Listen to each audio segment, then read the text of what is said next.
Hola profesor, hoy le voy a hablar de la teoría del delito.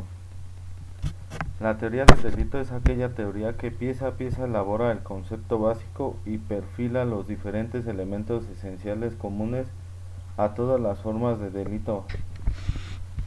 Esta, esta, esta teoría es de creación doctrinal, aunque está basada en preceptos legales.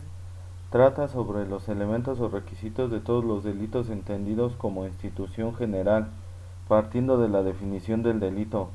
Se va estructurando la teoría del delito dividiéndose en tipos de sujeto-acción, tipicidad, antijuridicidad, culpabilidad y punibilidad. Aunque la teoría del delito es completamente aceptada, sí existen diferencias en cuanto a las reacciones entre sus elementos y los componentes de cada uno de ellos. 1. Sujetos: las personas que intervienen en la ejecución del delito. Será sujeto activo aquella persona que pueda cometer un ilícito penal, siempre vendrá representado por una persona física. A su vez, dentro de la autoría de un delito se puede diferenciar entre las siguientes figuras. Autor directo: el que ejecuta en primera persona el delito. Autor intelectual: persona que traza un plan, sin embargo no es quien lo ejecuta. Coautor: ejecución de un delito cometido conjuntamente por varias personas que participan voluntaria y conscientemente. Cómplice: ayuda o coopera de forma auxiliar o secundaria en la ejecución de un delito. Encubridor: persona que, conociendo la omisión del delito,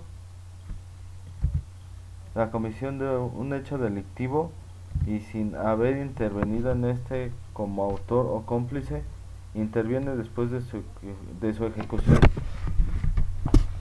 auxiliando sin ánimo de lucro propio a los autores o cómplices para que se beneficien del provecho del delito, ocultando, alterando o inutilizando el cuerpo, los efectos o los instrumentos de ese delito, para impedir su descubrimiento o ayudar a los presuntos responsables de dicho delito a eludir la investigación de la autoridad o de sus agentes o sustraerse de la administración de justicia.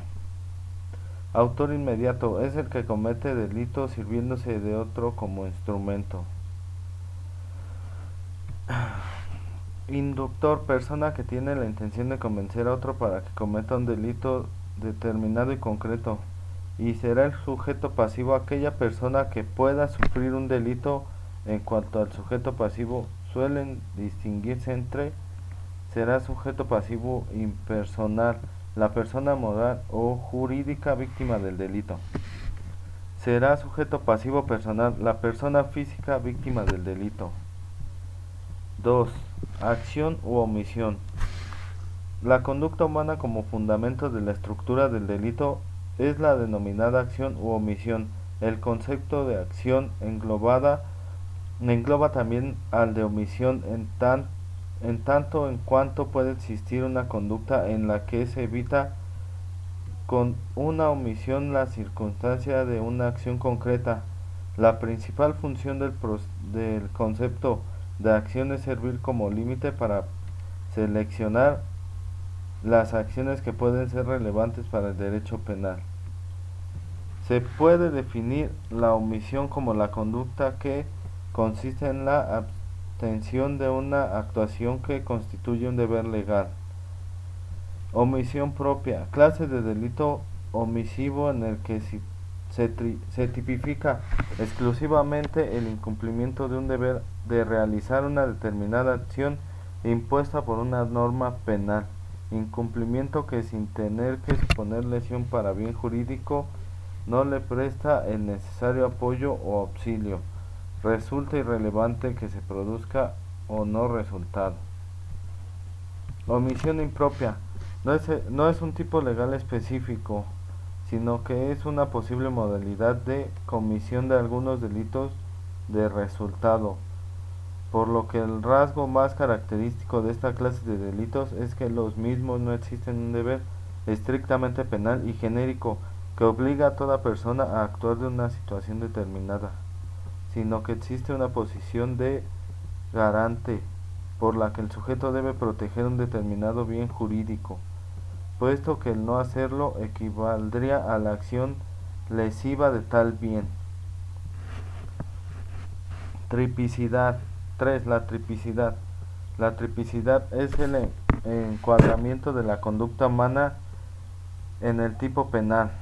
Así, cuando la ley dice en el artículo dedicado al homicidio que el que matare a otro, se está tipificando la conducta de dar muerte a otra persona. En el tipo se involucran todas las características de la acción prohibida, por lo que podemos decir que el tipo es la valoración de conducta delictiva.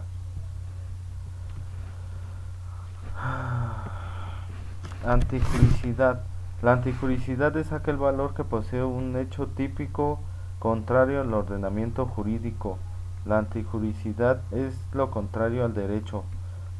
No es suficiente que una conducta sea típica, sino que además tiene que ser contraria al ordenamiento jurídico. Esto es, no puede estar protegida por ninguna causa de justificación. La culpabilidad. La culpabilidad es la característica del sujeto para que se le impute a título de culpable un determinado hecho típicamente antijurídico. Lo anterior viene a significar que para emitir un juicio que declare culpable a un sujeto será necesario que la conducta haya sido típicamente antijurídica. 6. Penalidad o punibilidad. La punibilidad o penalidad es una categoría harto criticada doctrinalmente, pues no todos los autores aceptan en considerar la penalidad como un verdadero elemento del delito.